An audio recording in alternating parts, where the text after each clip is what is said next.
ଗ୍ରାମାଞ୍ଚଳର ପ୍ରତି ଝିଅଙ୍କୁ ମିଳିବ 5,000 ଟଙ୍କା। ଝିଅମାନଙ୍କର ପାଇଁ ଏକ ଗୁରୁତ୍ୱପୂର୍ଣ୍ଣ ଯୋଜନା କାର୍ଯ୍ୟକାରୀ କରିଛନ୍ତି ସରକାର। ଏହି ଯୋଜନାର ଲାଭ ଗାଁର ପ୍ରତ୍ୟେକ ଝିଅମାନଙ୍କୁ ମିଳିବାକୁ ଯାଉଛି। ଏହି ଯୋଜନାରେ ପ୍ରତିବର୍ଷ ସରକାର ଝିଅଙ୍କୁ ସେମାନଙ୍କ ନାମରେ ଆକାଉଣ୍ଟ ଖୋଲାଇ 5,000 ଟଙ୍କା ପ୍ରଦାନ କରୁଛନ୍ତି। ଯଦି ଆପଣ ବି ଏହି ଯୋଜନାର ଲାଭ ଉଠାଇବାକୁ ଚାହୁଁଛନ୍ତି ତେବେ ଧ୍ୟାନର ସହିତ ଦେଖନ୍ତୁ। କେନ୍ଦ୍ର ସରକାରଙ୍କ ଦ୍ୱାରା ଯୁବତୀ, ଝିଅ ଓ ମହିଳାମାନଙ୍କ ପାଇଁ ନାନା ଯୋଜନା କାର୍ଯ୍ୟକାରୀ କରାଯାଉଛି।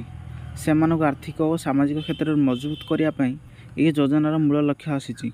ଏହି ଯୋଜନା ହେଉଛି ଗାଁ ଝିଅ ଯୋଜନା। ଏହି ଯୋଜନାରେ ପ୍ରତିବର୍ଷ ଗାଁର ଝିଅଙ୍କୁ 5,000 ଟଙ୍କା ପ୍ରଦାନ କରାଯାଉଛି। ଏହି ଯୋଜନାର ଲାଭ ଉଠାଇବାକୁ କ'ଣ ଡକ୍ୟୁମେଣ୍ଟ ଆବଶ୍ୟକ ଓ ଯୋଗ୍ୟତା ରହିଛି ଚାଲନ୍ତୁ ସେ ବିଷୟରେ ଜାଣିବା।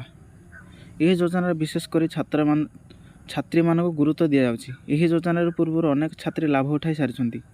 ଯେଉଁମାନେ ଦ୍ୱାଦଶ ଶ୍ରେଣୀରେ 60% ମାର୍କ ବା ତା'ଠାରୁ ଅଧିକ ମାର୍କ ରଖିଛନ୍ତି ତାହେଲେ ସେମାନେ ଏଥିପାଇଁ ଏଲିଜିବୁଲ୍।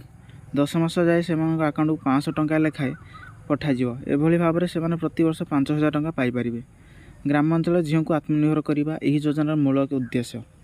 ଝିଅଙ୍କ ଶିକ୍ଷା ପ୍ରତି ଆଗ୍ରହ ସୃଷ୍ଟି କରୁଥିବାରୁ ଏହି ଯୋଜନା ଏକ ଭିନ୍ନ ଅଭିଯାନ ସାବ୍ୟସ୍ତ ହେବ ବୋଲି ମୁଖ୍ୟମନ୍ତ୍ରୀ ଆଶା ପ୍ରକାଶ କରିଛନ୍ତି। ଏଯାଏଁ ଲକ୍ଷ ଲକ୍ଷ ଛାତ୍ରୀ ଏହି ଯୋଜନା ଲାଭ ଉଠାଇ ସାରିଛନ୍ତି।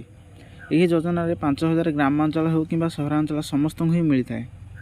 କାରଣ ଅନେକ ସମୟରେ ଦେଖାଯାଉଛି ଦ୍ୱାଦଶ ଶ୍ରେଣୀ ପାସ୍ କରିବା ପରେ ଝିଅ ପିଲାମାନଙ୍କର ବସ୍ତାନିରେ ଡୋରି ବାନ୍ଧାଯାଉଛି। ଏହାକୁ ଦୃଷ୍ଟିରେ ରଖି ସରକାର ଏହି ଯୋଜନା କାର୍ଯ୍ୟକାରୀ କରିଛନ୍ତି। ଏହି ଯୋଜନାର ଲାଭ ଉଠାଇବାକୁ ହେଲେ ଛାତ୍ରୀମାନଙ୍କ ଜଣକୁ 60% ମାର୍କ ଆଣିଥିବା ଜରୁରୀ। ଆର୍ଥିକ ରୂପେ ଅନଗ୍ରସର ସ୍ଥିତିରେ ପରିବାର ଝିଅକୁ ଏହି ଯୋଜନା ମିଳିବ ବୋଲି ଆଶା କରାଯାଏ। ତେବେ ସବୁ ବର୍ଗର ଛାତ୍ରୀଙ୍କୁ ଏହି ଯୋଜନା ଉଦ୍ଦିଷ୍ଟ। ଏହି ଯୋଜନାରେ ସାମିଲ ହେବାକୁ ହେଲେ ଆପଣଙ୍କୁ ଆଧାର କାର୍ଡ଼, ଜାତି ପ୍ରମାଣପତ୍ର, 10ମ ଶ୍ରେଣୀ ମାର୍କସିଟ୍, ଠିକଣା ପ୍ରମାଣପତ୍ର, କଲେଜ ଆଇଡି କାର୍ଡ଼, ଇମେଲ୍ ଆଦି ସହ ମୋବାଇଲ ନମ୍ବର ଆବଶ୍ୟକତା ରହିଛି। ତା ସହିତ ପ୍ୟାନ୍ କାର୍ଡ଼ ଓ ବ୍ୟାଙ୍କ ଆକାଉଣ୍ଟର ମଧ୍ୟ ବାଧ୍ୟତାମୂଳକ ରଖାଯାଇଛି।